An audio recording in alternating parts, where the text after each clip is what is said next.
আপনাকে যখন বলবে, জিজ্ঞাসা করবে মদের ব্যাপারে, তখন আপনি বলবেন। নবী বললেন তৃতীয় নম্বরে আল্লাহ রাব্বুল আলামিন বললেন, তোমরা নিশা অবস্থায় মদের কাছে যেও না, নামাজের কাছে যেও না। কিছু সাহাবী নামাজের টাইমে মদ পান করতেন না, নামাজ শেষে মদ পান করতেন। এবার চলি, মদ এই আয়াত যখন নাযিল হলো, যখন একদম পরিষ্কার হয়ে গেল, মদিনাতে হযরতে আবু তালহার বাড়িতে একজন নবীর বিশিষ্ট সাহাবী হযরত আবু তালহার বাড়িতে মদের ভাট্টি লাগা থাকতো, মদ বেচা কিনা করতো, সেখানে মদের দোকানদারি হতো। হযরতে আনাস রাদিয়াল্লাহু তাআলা আনহু তিনি মদ পরিবেশন করতেন, মানুষকে গিলাসে ঢেলে, বাতনে ঢেলে, বাসনে ঢেলে মদ দিতেন। এমন সময়তে মদ দিচ্ছেন, ঢালছেন, এমন সময়তে আয়াত নাযিল হয়ে গেল। একজন নবীর একজন খবরদার খবর দিতে বেরিয়েছে, এক পাহাড়ের উপরে উঠে খবর দিচ্ছেন। হযরত আনাস বাইরে থেকে শুনে এসে হযরত আনাস বলছেন আবু তালহাকে, আরে শুনেছো তো কি হয়েছে? বলছে যে মদ হারাম হয়ে গেছে, আল্লাহ পাকের নবী ঘোষণা করে পাঠিয়েছেন, আল্লাহ মদ হারাম করে দিয়েছেন। একটা লোক এসে বললেন, কালা ওয়াহাল বালাগুকুম খবর, একটা লোক এসে খবর দিল। কি খবরটা? তারা জিজ্ঞাসা করছে ওয়ামা যাকা, কি বলছে, কি খবর দিচ্ছে? যখনই বললেন আরে তোমরা কি শুনেছ যে কি খবর, তো কি খবর বলো? বলছে হুরমাতিল খামর, হুরমাতিল খামর। এই যখন কথাটা যখন বলছে, হযরত আনাস বলছেন কি করেছো তোমরা জানো? নবী অর্ডার দিয়ে দিয়েছেন, আল্লাহ এখন আয়াত নাযিল করে দিয়েছেন, মদ হারাম করে দিয়েছেন, মদ হারাম করে দিয়েছেন, মদ হারাম করে দিয়েছেন। যেমন এই কথা বলা হযরতে আনাসকে বলছে, এ আনাস, যতগুলো মদের বাটি আছে, যতগুলো মদের হাঁড়ি আছে, সমস্ত হাঁড়িকে বাইরে নিয়ে যে ভেঙে দাও, চুরমার করে দাও। সমস্ত মদের হাঁড়িকে ভেঙে দেওয়া হলো, চুরমার করে দেওয়া হলো। এবং মদের যতগুলো মদ ছিল, মদ যখন ফেলে দেওয়া হলো, রাস্তাতে মদ এমন ভাবে যেতে লাগলো, বর্ষা হতে গেলে, মেঘ হতে গেলে যেমন রাস্তা দিয়ে পানি যেমন যায়, সেরকম করে মদ বয়ে বয়ে বয়ে বয়ে যেতে লাগলো। আল্লাহ অর্ডার করে দিলেন, ঘোষণা করে দিলেন যে হারাম। নবী ঘোষণা করে দিলেন হুরমাতিল খামর, হুরমাতিল খামর। নাযিল হয়ে গেল। সাথে সাথ কেউ উল্টি করে ফেলছে, কেউ বমি করে ফেলছে। হযরতে ওমর, আল্লাহ রাব্বুল আলামিন বলছেন ফাহাল আনতুম মুতাহুন, তোমরা ছাড়বে কি ছাড়বে না, তোমরা মানবে কি মানবে না, তোমরা রুখবে কি রুখবে না। হযরতে ওমর ফারুক রাদিয়াল্লাহু তাআলা সে মজলিসে ছিলেন, বাইরে বেরিয়ে এসে উপর দিকে তাকিয়ে, আল্লাহর কাছে তাকিয়ে উপর দিকে হাতখানা উঠিয়ে বলছে, ইলতিহাইনা ইয়া রাব্বি, ইলতিহাইনা ইয়া রাব্বি, ইলতিহাইনা ইয়া রাব্বি। আল্লাহ তুমি বলেছো তুমি ছাড়বে কি ছাড়বে না, তুমি মানবে কি মানবে না। আল্লাহ এই যে দেখো, আল্লাহ তোমাকে সাক্ষী করছি, আল্লাহ রে আমি মদ ছেড়ে দিলাম। ইলতিহাইনা রাব্বি, ইলতিহাইনা ইয়া রাব্বি। আল্লাহ আমি মদ ছেড়ে দিলাম, তুমি বলেছো ছাড়বে কি ছাড়বে না, মানবে কি মানবে না। আল্লাহ দেখো মেনে নিলাম, ছেড়ে দিলাম, আর কোনদিন মদ স্পর্শ করবো না, আর কোনদিন মদ গ্রহণ করবো না, আর কোনদিন নিশা পান করবো না, আর কোনদিন সারাপ পান করবো না। আল্লাহ তুমি বলেছো, তুমি ঘোষণা করে দিয়েছো, আমি তোমার কথাটাকে আমি মেনে নিলাম, তোমার কথাটাকে আল্লাহ আমি মেনে নিলাম। সাথে সাথ যত ছিল সব একদম রাস্তাতে ফেলে দিল, রাস্তাতে বয়ে যেতে যেতে যেতে যেতে যেতে যেতে লাগলো। এত অর্ডার করার সাথে সাথে, ঘোষণা হওয়ার সাথে সাথে তারা একদম ফেলে দিলেন। হযরতে আবু জাবের রাদিয়াল্লাহু তাআলা আনহু তিনি বর্ণনা করছেন যে নবীর কাছে ইয়ামান থেকে একজন লোক এসে নবীকে প্রশ্ন করছে যে আল্লাহ পাকের নবী, আমাদের দেশে ভুট্টা ভুট্টা মাকই হয়, মাকই।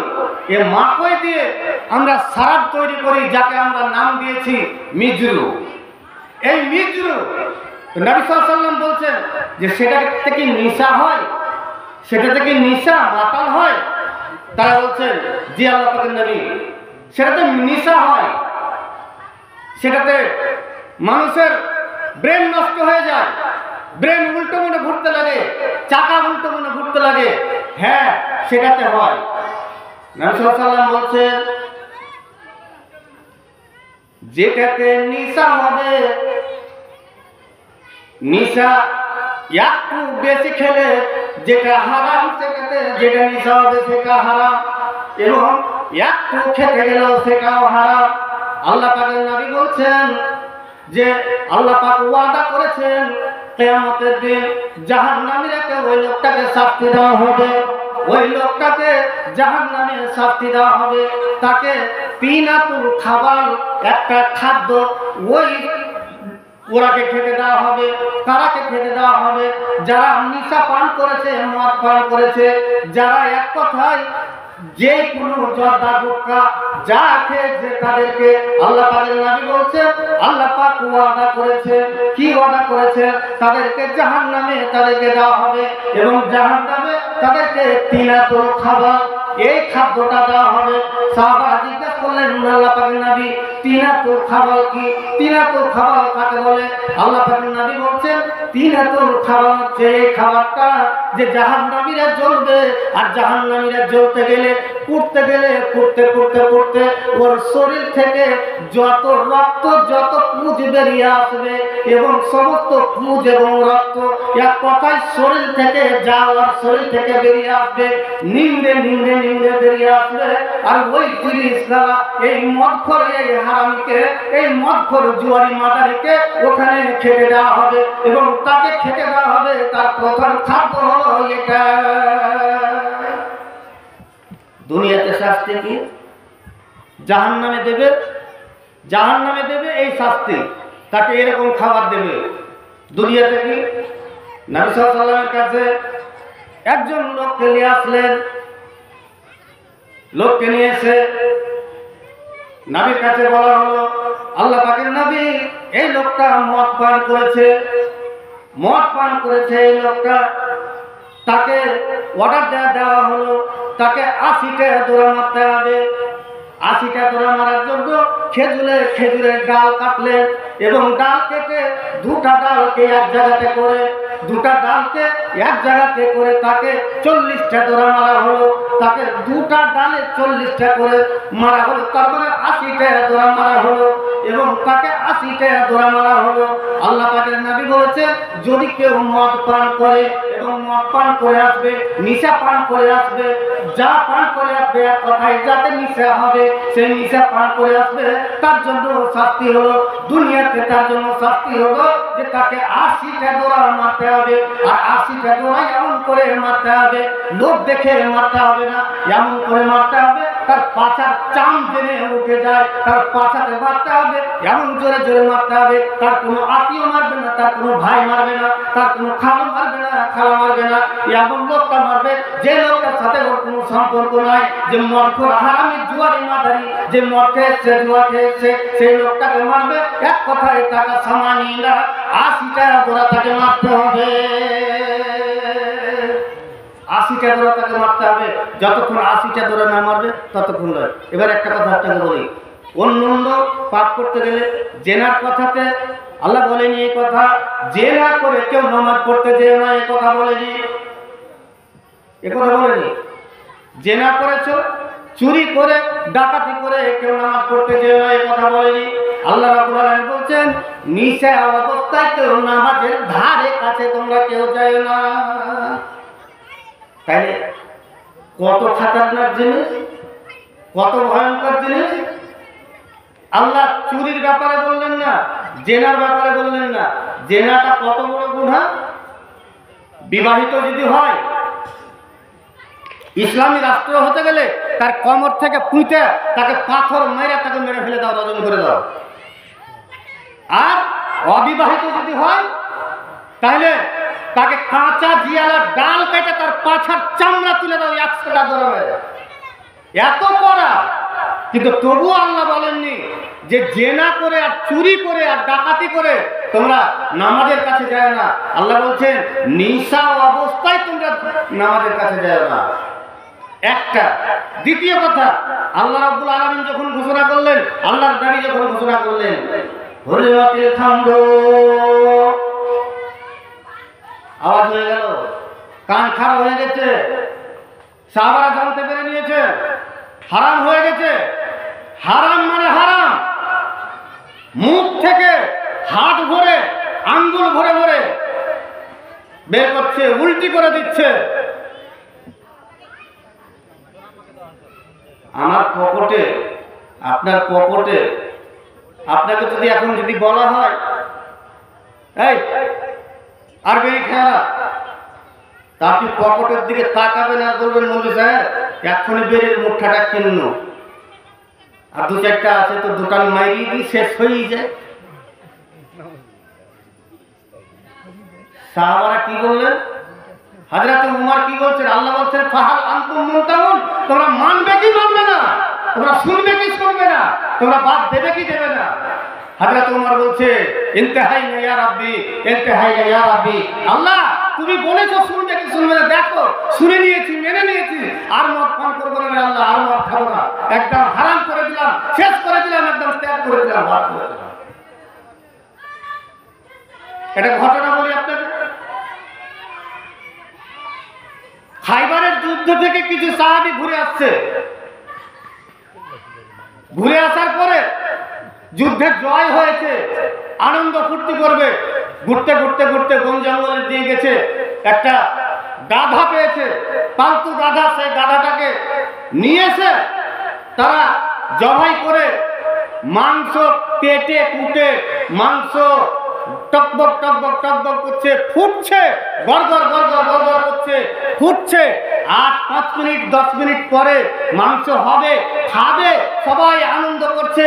কে লকড়ি কাটছে, কে পানি নিয়ে আসছে, কে কি নিয়ে আসছে, সবাই আনন্দ করছে, দেখছে। একটু পরে নামবে আর একটু পরেই মাংস খাবো। আল্লাহ অর্ডার দিয়ে দিলেন, নবী ঘোষণা করে দিলেন মোতা বিবাহ। আমি ওইদিকে যাচ্ছি না, একটা বিবাহ তখন চালু ছিল, তো নবী অর্ডার দিয়ে দিলেন, নবী ঘোষণা করে দিলেন, আল্লাহ ঘোষণা করে দিলেন মোতা বিবাহ হারাম, পালতু গাধার গোশ হারাম। যেমনই এই কথা বলে দিলেন, এতগুলো সাহাবী কেউ বলল না যে একখানটা টুকরা মুখে দিয়ে দেখি, চাইখা দেখি যে লবণ হয়েছে না হয়নি, ঝাল হয়েছে না হয়নি। হাঁড়ি যেভাবে ছিল সেইভাবে ধরে একদম চুলাতে আখাতে একদম উল্টে ফেলে দিল। যেমনই নবী অর্ডার করে দিলেন তেমনই উল্টে ফেলে দিলেন, একখানটা মাংস কেউ খায়নি। তারা ইমানদার ছিল। আল্লাহ, আমি আগেই বলেছি, আল্লাহ ইমানদারকে দেখে বলেছেন ইয়া আইয়ুহাল্লাযীনা আমানু লা তাকরাবুস সালাতা ওয়া আনতুম সুকারা। আপনার মতন আমার মতন বেঈমানকে আর বেনামাজিকে দেখে বলেননি আল্লাহ, কারণ জানে যে কোনো অমুসলিম, কোনো সুদখোর মানে সুদখোর, জুয়াখোর, হারামি, বদমাশ, লুচ্চা, গুন্ডা এরা নামাজে যাবে না। নামাজে যাবে কারা? যারা ইমানদার, তারা নামাজে যাবে। এই জন্য তাদেরকে ডেকে বলেছেন যে তোমরা মদ খেয়ে নামাজের কাছে যায় না, তোমরা নিশা পান করে তোমরা মদের কাছে যায় না, নামাজের কাছে যায় না। তারা ইমানদার কেমন ছিল?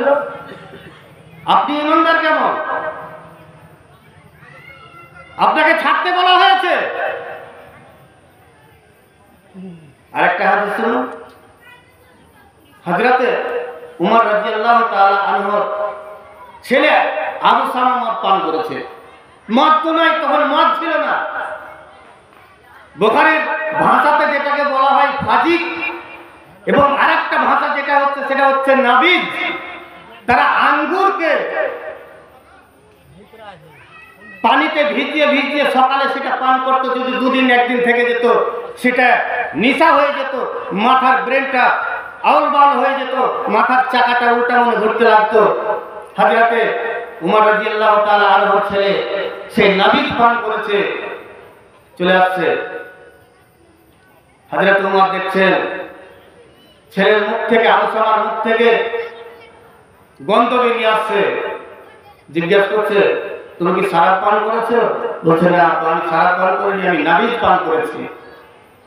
তোমার মুখ থেকে গন্ধ আসছে। প্রেসিডেন্ট অফ দ্য ওয়ার্ল্ড, সারা বিশ্বের যাকে নেতা বলা হয়েছে, নবীর পরে কেউ যদি নবী হতো তাহলে হযরত উমর রাদিয়াল্লাহু তাআলা আনহু হতেন। হযরত উমর রাদিয়াল্লাহু তাআলা আনহু ভয়ে এক ঘাটে বাঘে এবং ছাগলে জল পান করেছে, মানে এরকম রাজত্ব। হযরত উমর রাদিয়াল্লাহু তাআলা আনহু নিজের সন্তানকে মসজিদের বা খাম্বা, যেটা আমরা বলি পিলার, সে পিলারে দড়ি দিয়ে বেঁধে দিলেন। নামাজ পড়া হলো জোহরের টাইম, নামাজ পড়া হলো।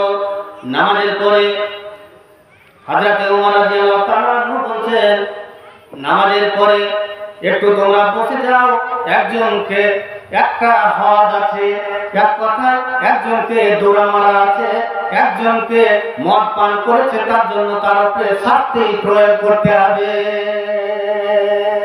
নিজের সন্তান, নিজের ছেলে, কলেজের টুকরা, নিজের সন্তানকে। কিন্তু সাহাবারা নামাজ পড়তে আসছেন, দেখতে পাচ্ছেন যে আবু সামা হযরত উমরের ছেলে পিলারে বাধা আছে, তারা বুঝতে পারছেন না ব্যাপারটা কি। হযরত উমর জল্লাদকে ঘোষণা করে দিলেন, এই জল্লাদ, তাকে চাবুক মারতে থাকো। চাবুক মারতে থাকলেন, কয়েকটা চাবুক মারা হয়েছে। চাবুক মারার পরে তার হাত থেকে চাবুকখানা কেড়ে নিলেন। চাবুকখানা কেড়ে দিলেন আর বলছেন, এ জল্লাদ, আমি প্রেসিডেন্ট বলে আমার সন্তানকে তুমি এরকম করে মারছো, আস্তে আস্তে মারছো, এটা তোমার মারা হয় না। হযরত উমর নিজের হাতে মারতে লাগলেন, চাবুক চালাতে লাগলেন। চাবুক মারতে প্রায় 50 চাবুক হয়েছে। 50 চাবুক হয়ে যাওয়ার পরে হযরতে আবু সামার মা হযরতে উমর রাদিয়াল্লাহু তাআলা আনহুর স্ত্রী হযরতে উমরের পা ধরে পড়ে গেছে, ও আমার স্বামী, ও প্রেসিডেন্ট, একটু আমার কথা শুনুন, আমার সন্তানকে ছেড়ে দাও, আমার সন্তানকে ছেড়ে দাও। আমার সন্তানের এই যে বাকি 30টা দোরা আছে, এই 30টা দোরার বদলে, একটা দোরার বদলে আমি আমার সন্তানের জন্য একটা উট আমি সাদকা করে দেব। এক কথা 30টা দোরা আছে, 30টা তাকে লাঠি মারবেন, 30টা লাঠির বদলে আমি একটা করে উট সাদকা করে দেব। তাদেরকে বলছে, তাকে নিয়ে যাও। 80টা দোরা মারলেন, কয়েকটা দোরা মারা বাকি আছে, প্রায় ৭৭টা দোরা হয়েছে। ৭৭টা দোরা মারা হয়েছে। আবু সামা দুনিয়া ছেড়ে বিদায় হয়ে চলে গেছে, পড়ে আছে। কাফন দাফনের ব্যবস্থা হলো। কাফন দাফনের ব্যবস্থা করার পরে তাকে যখন মাটি দেওয়া হলো, তাকে যখন কবরস্থ করা হলো, হযরতে উমর রাদিয়াল্লাহু তাআলা আনহু ওই দোরাখানাটা, যে দোরাখানা নিয়ে গেছিল, ওই দোরাখানা নিয়ে এসে কবরের কাছে যে 10টা দোরা ছিল, সেই কবরের উপরে বাড়ি মারতে লাগলেন। আর বাড়ি মারতে আল্লাহ রাব্বুল আলামিন বলছেন, আমার সন্তানকে আমি নিজ হাতে আমি তাকে সাজা দিয়েছি, যতটা প্রাপ্য ততটা আমি দিয়েছি, কিন্তু সাজা পূর্ণ হওয়ার আগে তার ইন্তিকাল হয়ে গেছে, দুনিয়া ছেড়ে বিদায় হয়ে গেছে। আল্লাহ এই 10টা দোয়া ছিল, 10টা বাড়ি ছিল, আমি তার কবরের উপরে, তার কবরে, তার মাটিটা আমি মেরে 10টাকে মেরে আমি 80টাকে আমি পূরণ করে দিলাম। আল্লাহ রাব্বুল আলামিন, কেন আমি মেরে দিলাম? কারণ আসানের কাজ করাতে তোমার কাছে আমাকে দাঁড় হতে হবে, এবং তুমি যখন আমাকে প্রশ্ন করবে, উমরে, তোমার সন্তানকে 80টা দোরা মারা হয়েছিল আর ৭০টা দোরা মারা হয়েছিল, আর বাকি 10টা দোরা তুমি কেন মারনি? যদি আমাকে প্রশ্ন করে দেওয়া হয়, এই প্রশ্নের জবাব আমি দিতে পারবো না। আল্লাহ রাব্বুল আলামিন দুনিয়াতে তার আমি ব্যবস্থাটা আমি করে দিলাম। আজকে নিজের সন্তানের বিচার করছে। আপনার সন্তান আপনার কাছে চলে এসেছে, আপনি জানতে পারছেন অন্যায় করে এসেছে, কত অন্যায় করেছে, কত অন্যায় করেছে। আপনি আপনার সন্তানটাকে নিজের চাদরের তলাতে আপনি ঢেকে নিলেন, আপনি মাথাটাকে ছড়িয়ে নিলেন, কিন্তু আপনি কি জানেন যে আপনি এই অপরাধটা কি করেছেন? কারণ যে অপরাধটা আপনার সন্তান করেছে, আর যে দায়িত্বটা ছিল আপনার, তাকে শাসন করার দায়িত্ব ছিল আপনার, কিন্তু শাসন আপনি করেননি, কিন্তু এই দায়িত্বটা পালন আপনি করেননি। যতটা গুনাহ করেছেন আপনার ছেলে, ওই গুনার দায়িত্ব আপনাকে নিতে হবে। এক কথায় আপনি আপনার সন্তানকে আপনি সম্মান দিয়ে করতে পারেননি, আপনার সন্তানকে আপনি সেই শাস্তি আপনি দিতে পারেননি, আপনি মানে রুখতে পারেননি, আপনি তাকে নিষেধ করতে পারেননি, আপনি তাকে নিজের চাদরে তাকে ঢেকে নিয়েছেন, তার পাপটাকে আপনি ঢেকে নিয়েছেন। কিন্তু তারা কি করেছিল? তারা কি এই কাজ করেছিল? করেনি। এই নিশা, এই মদ সবচাইতে খতরনাক জিনিস, যেটা হচ্ছে হযরত ওমর রাদিয়াল্লাহু তাআলা আনহু তিনি বলছেন যে একজন আবেদ, তাকে একজন সুন্দরী মহিলা তাকে ডেকেছে, ডাকার পরে তাকে একটা মিথ্যা কথা বলে ডেকেছে যে তার মানে পক্ষ হয়ে তাকে সাক্ষী দিতে হবে, সেই সাক্ষীর কারণে তাকে ডেকেছে। এত খতরনাক জিনিস। নবী সাল্লাল্লাহু আলাইহি ওয়াসাল্লাম বলেছেন এই মদ হচ্ছে সমস্ত পাপাচারের মূল। যত দুনিয়াতে পাপ কাজ হয় সেই পাপাচারের মূল হচ্ছে এই মদ, এই শরাব। হযরত উসমান রাদিয়াল্লাহু তাআলা আনহু বলেন মদ তোমরা পান কখনো করিও না, কারণ এই মদ হচ্ছে সমস্ত খারাপি, সমস্ত পাপাচারের মা হচ্ছে মদ। এবার শুনুন, সুন্দরী যুবতী মেয়ে, এক কথায় তাকে ডেকেছেন, ডাকার পরে তিনটা জিনিস তার সামনে আছে, একটা মদের বোতল আছে এবং একটা বাচ্চা ছেলে আছে, আর এই সুন্দরী মহিলা আছে। মহিলা বলছে যেমনই ঢুকলো, ঘরে প্রবেশ করেছে, দরজা বন্ধ করে দিয়েছে।